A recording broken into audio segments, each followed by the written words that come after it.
I'm Peter. My shorter partner, Barry, is not with us tonight. He's actually working on an innocence project matter out in California, and so he couldn't be here. I saw the list of other people who are receiving Lifetime Achievement Awards, and I can only tell you I'm humbled to be part of this group. It's an amazing group, and I congratulate all of you.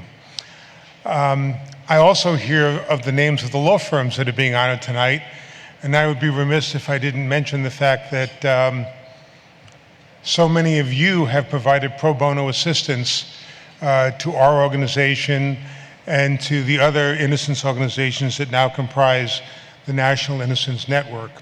And so we're very grateful to all of you, and I congratulate all of you. About 33 years ago, Barry and I got together to investigate this new technology, DNA, and to litigate the very first case in the country, questioning its reliability.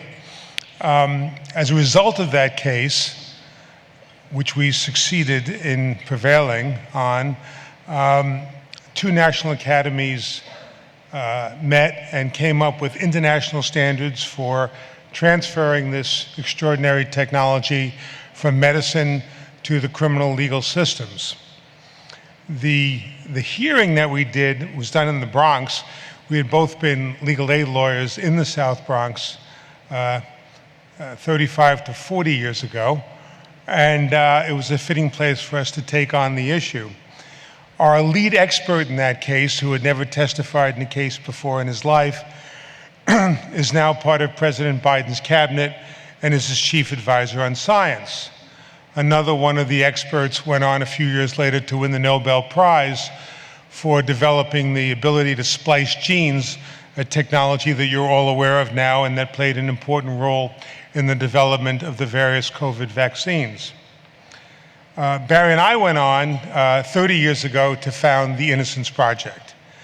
And now, 30 years later, we're still quite busy. The organization has grown, as you pointed out. It started as a small clinic, it evolved into a civil rights movement, and now with an additional 20 or more chapters around the world, I think it's becoming a human rights movement.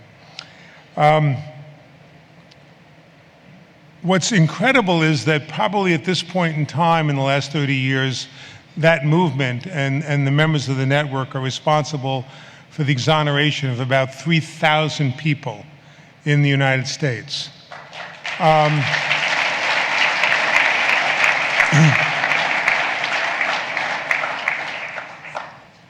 And even at our own project, you gave a number of 200 statutes. We're actually approaching 300 statutes at this point in time. 300 federal and state statutes that we've helped pass, that we actually drafted to improve criminal legal systems throughout this country. But what we have to be very cautious about and aware of, as does everybody in this room, is that the legislation that we help pass could easily be repealed after the next election or an election in 5 years. And that the only way we're going to get meaningful change at the intersection of crime and law is if we begin to change people's hearts and minds.